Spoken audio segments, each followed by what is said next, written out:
I'm Kevin Shelley with the University of Wisconsin Extension Nutrient and Pest Management Program, and I'm here today with Dr. Carrie Lebowski, UW Extension soil scientist and soil fertility specialist, to talk about pre-sidedress soil nitrate testing. Carrie, what is the pre-sidedress soil nitrate test? Well, the pre-sidedress soil nitrate test, or PSNT, is a test that's used after the corn's up, prior to side dressing, to measure the amount of nitrate that's in the soil and use that as a guideline to determine how much nitrogen has mineralized and provide a credit against the nitrogen you would need to side dress. Carrie, in what situations is the PSNT most useful? Well, Kevin, the places where we find it to be most useful is to verify nitrogen credits from manure or from forage legumes. It's good at doing that. You do not use it to try to verify a soybean nitrogen credit. That's never been a good use of that, so it's manure and forage legumes. So for example, let's say you had manure application on this field last fall. You could think about what the book value of those nitrogen credits were, but if you're a little concerned that maybe the book values aren't right because of the weather's been odd, or the nitrogen from the manure maybe hasn't mineralized so much, you can use the PSNT to verify that. Because the PSNT, what it does is it's measuring the nitrate that's in the soil sample right now, today, when we're sampling it. So that's all of the nitrogen that's mineralized this spring so far during the growing season. And if there happened to have been any nitrogen, or specifically nitrate, left over from last fall's crop that hadn't gotten lost throughout the winter weather, we'd pick that up a little bit, plus the amount that's mineralized this spring. When is the time that we want to take the pre-sidedress soil nitrate test? Well, the pre-sidedress nitrate test is taken best a couple weeks before you want to side dress. Probably no more than 2 weeks before, but you also have to realize that there's time involved, that once the sample's taken, you have to get the sample to the lab and they have to analyze it. You also want to think about the side dressing equipment that's available. Often there may not be equipment available to side dress once the corn gets much more than a foot tall. Okay, so what's the procedure for taking the PSNTs? Well, procedure is pretty simple. It's similar to regular soil sampling, but yet different. In a regular soil sample, Kevin, you've got this nice soil probe here.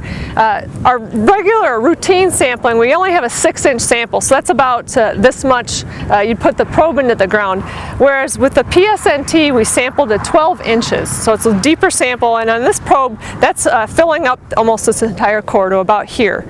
And how we take these samples is it's a little bit different than routine sampling, where we're sampling, one sample represents about 20 acres. So that's a little bit different. And then to create that one sample, we take soil cores and then dump them out in our bucket and mix that all up together to create that one sample. Okay, so if we have a field that's 20 acres or less, that would be one composite soil sample, and that composite soil sample would be a minimum of 15 cores, each 12 inches deep. Okay, so I know we measured this probe, and 12-inch depth is right about to the top. So what I want to do then is go around and get about that much soil in the probe, and then dump that into the bucket for a composite sample. For a composite sample. Now, one thing too you want to keep in mind, now this was a good day to probe the soil. You can see maybe when Kevin pulled the core out of the ground, it nicely filled up the length of the core.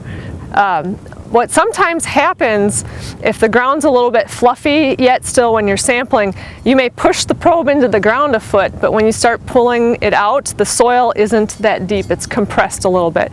So you don't want to necessarily fill the tube up, you want to make sure you put it into the ground 12 inches. And that way you'll have collected all that soil, it's just compressed a little bit. Okay, then the next thing you do is you have a sample bag, and it could either be a brown paper lunch bag type thing. We use those all the time in research, or whatever laboratory you're working with, they may have a sample bag or box. make sure you fill out the information on the bag completely. So, your name, what field it came from, the sample ID, so you know where this came from later. That's really important. And then put your sample into the bag. And the next thing you want to do with this is handle the sample a little differently than what you would handle a routine soil sample. You want to take that sample and put it into a cooler, ideally, until you can get it to a lab. And assuming you can get it to a lab within about 24 hours, it could stay in a cooler with some ice packs. If it's going to be a couple, a little bit longer time period than that, you probably want to put the sample in a refrigerator before you take it to the lab.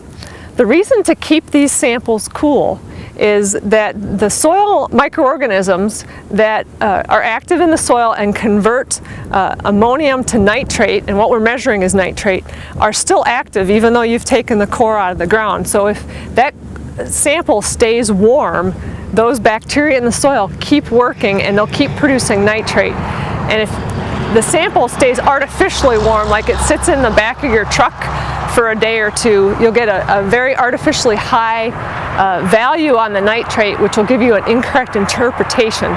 So it's real important to keep those samples cool prior to getting them to the lab so you get a correct value. For more information on the PSNT, contact your county extension office or visit our web resources from the Soil Science Department or the Nutrient and Pest Management Program.